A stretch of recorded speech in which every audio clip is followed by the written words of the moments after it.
The Tell-Tale Heart. True. Nervous. Very, very dreadfully nervous I have been and am. But why will you say that I am mad? The disease has sharpened my senses, not destroyed, not dulled them. Above all was my sense of hearing acute.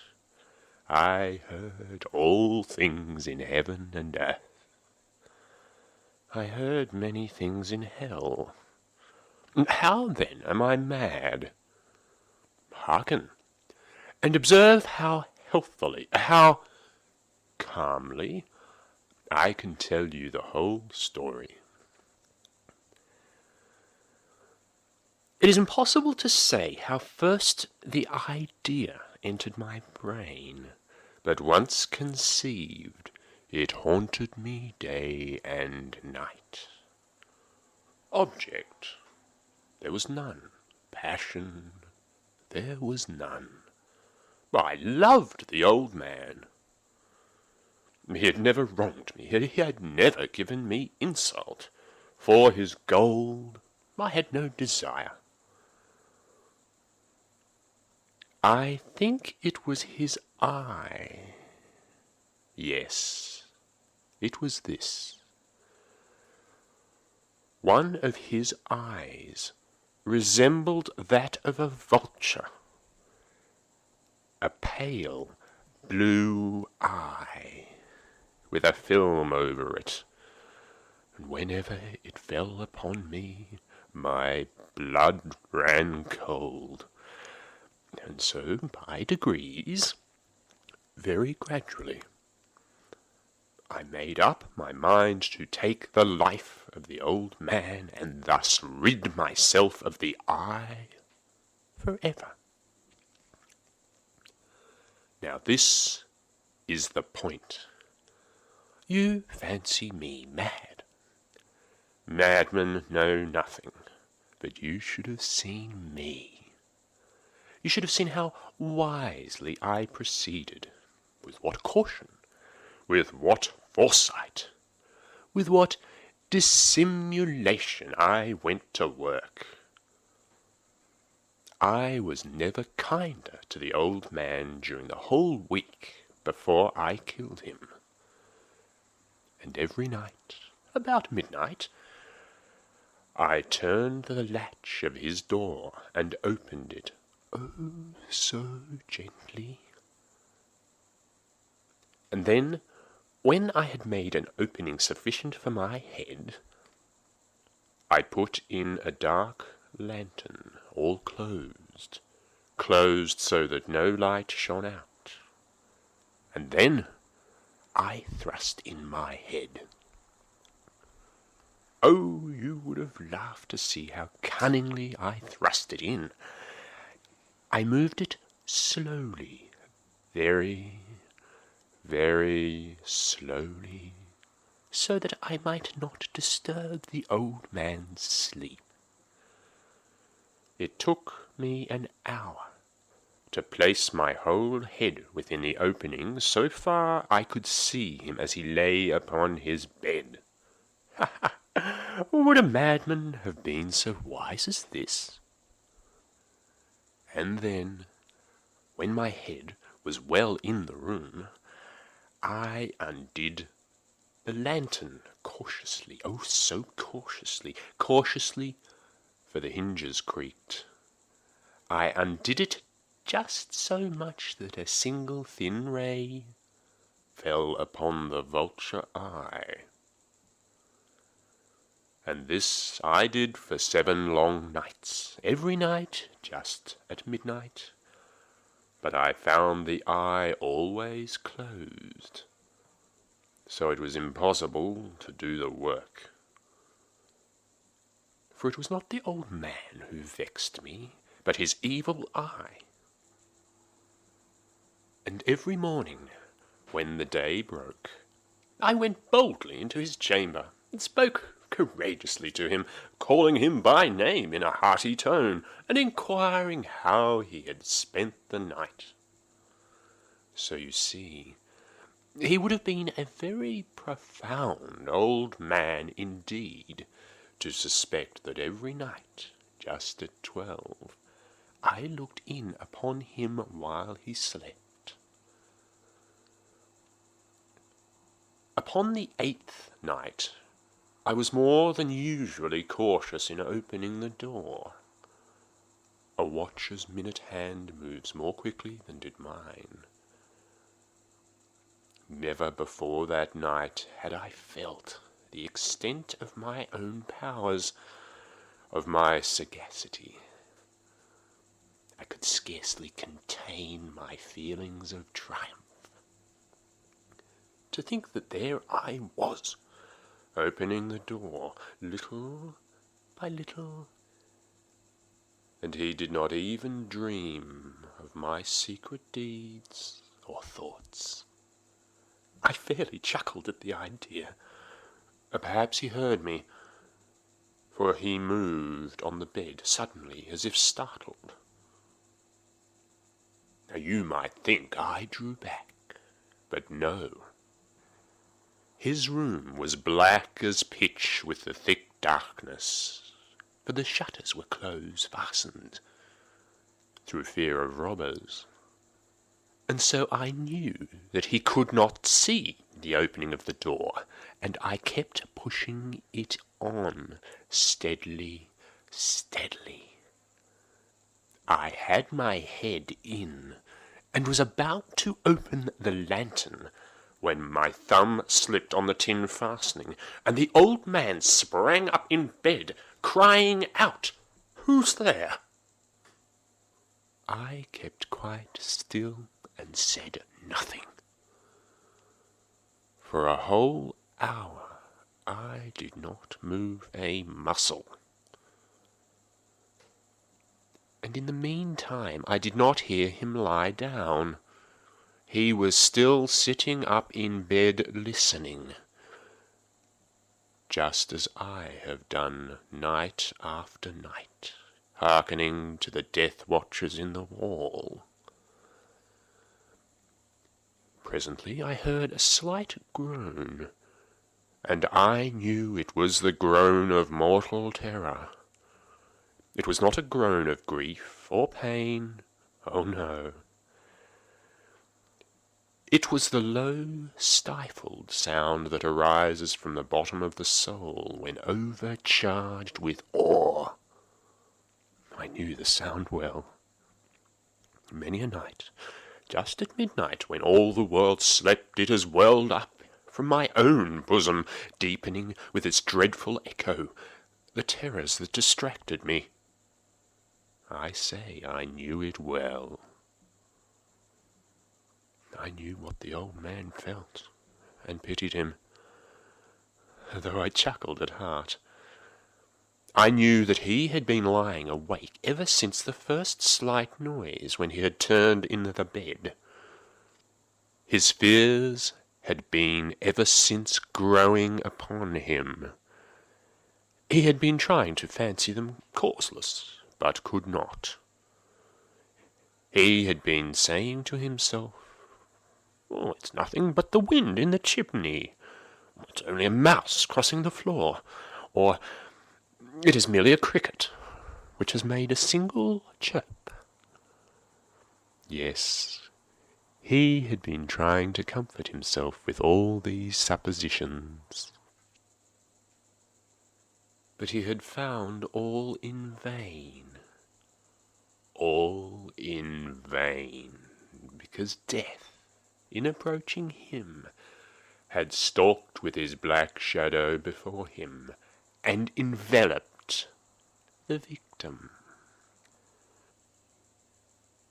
And it was the mournful influence of the unperceived shadow that caused him to feel, although he neither saw nor heard, to feel the presence of my head within the room. when I had waited a long time, very patiently, without hearing him lie down, I resolved to open a very, very little crevice in the lantern. So I opened it. You cannot imagine how stealthily,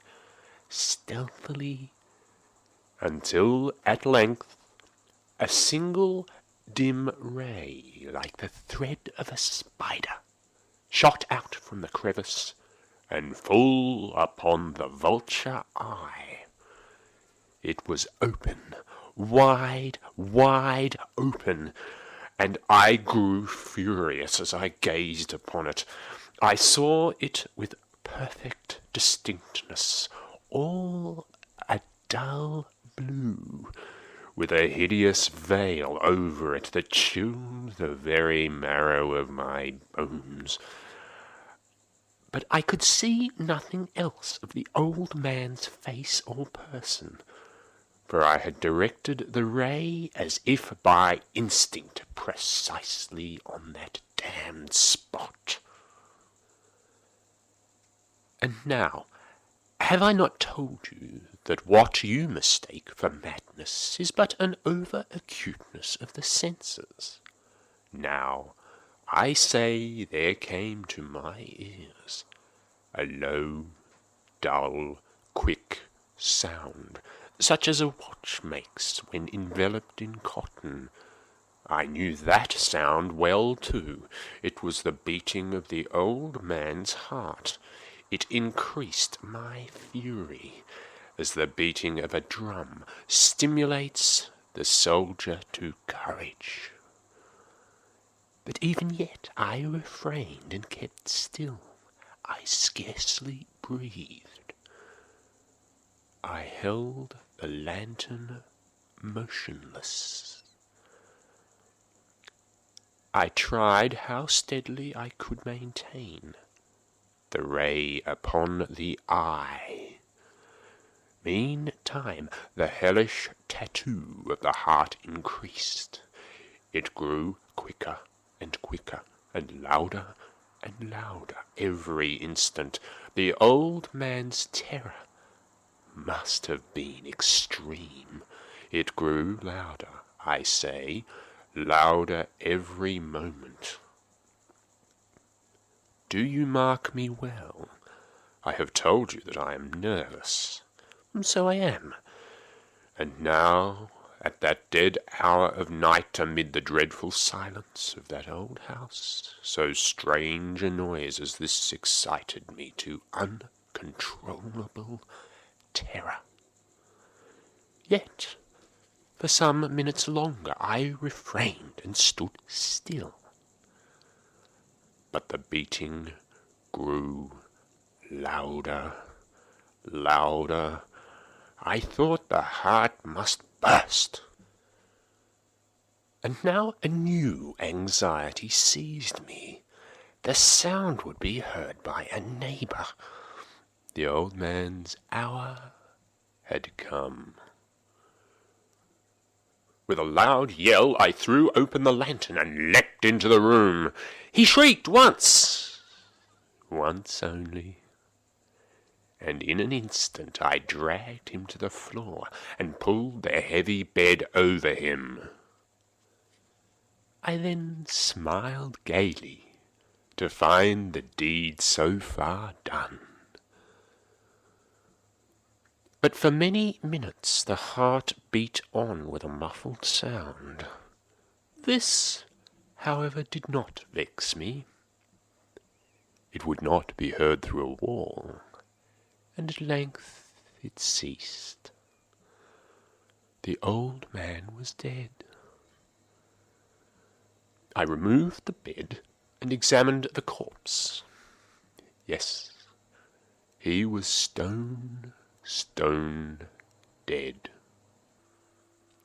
I placed my hand upon the heart and held it there many minutes. There was no pulsation. He was stone dead. His eye would trouble me no more. If you still think me mad, you will think so no longer when I describe the wise precautions I took for the concealment of the body. The night waned, and I worked hastily, but in silence. First of all, I dismembered the corpse. I cut off the head, and the arms, and the legs. Then I took up 3 planks from the flooring of the chamber, and deposited all between the scantlings. I then replaced the boards so cleverly, so cunningly, that no human eye, not even his, could have detected anything wrong. There was nothing to wash out, no stain of any kind, no blood spot whatever. I had been too wary for that. A tub had caught all. Ha! And when I made an end of these labours, it was 4 o'clock, still as dark as midnight. As the bell sounded the hour, there came a knocking at the street door. I went down to open it with a light heart, for what had I now to fear? There entered 3 men, who introduced themselves with perfect suavity as officers of the police. A shriek had been heard by a neighbour during the night. Suspicion of foul play had been aroused. Information had been lodged at the police office, and they, the officers, had been deputed to search the premises. I smiled. For what had I to fear? I bade the gentleman welcome. The shriek, I said, was my own in a dream. The old man, I mentioned, was absent in the country. I took my visitors all over the house. I bade them search well. I led them, at length, to his chamber. I showed them his treasures, secure, undisturbed. In the enthusiasm of my confidence, I brought a chair into the room, and desired them here to rest from their fatigues, while I myself, in the wild audacity of my perfect triumph, placed my own seat upon the very spot beneath which resided the corpse of the victim. The officers were satisfied. My manner had convinced them. I was singularly at ease. They sat, and while I answered cheerily, they pattered familiar things. But ere long I felt myself getting pale, and wished them gone. My head ached, and I fancied a ringing in my ears. But still they sat, and still chattered. The ringing became more distinct. It continued, and became more distinct. I talked more freely to get rid of the feeling, but it continued, and gained definiteness, until at length I found the noise was not within my ears. No doubt I grew very pale, but I talked more fluently, and with a heightened voice, yet the sound increased, and what could I do? It was a low, dull, quick sound, much like the sound a watch makes when enveloped in cotton. I gasped for breath, and yet the officers heard it not. I talked more quickly, more vehemently, but the noise steadily increased. I arose and argued about trifles in a high key and with violent gesticulations, but the noise steadily increased. Why would they not be gone? I paced the floor to and fro with heavy strides, as if excited to fury by the observation of the men, but the noise steadily increased. Oh God, what could I do? I foamed, I raved, I swore. I swung the chair upon which I had been sitting and grated it upon the boards, But the noise arose over all and continually increased. It grew louder and louder and louder, and still the men chatted pleasantly and smiled. Was it possible they heard not? Almighty God, no, no, they heard, they suspected, they knew. They were making a mockery of my horror. This I thought, and this I think. But anything was better than this agony, anything more tolerable than this derision. I could bear these hypocritical smiles no longer. I felt that I must scream or die. And now again, hark, louder, louder, louder! Villains! I shrieked. Dissemble no more. I admit the deed. Tear up the planks. Here, here. It is the beating of his hideous heart. The Tell-Tale Heart.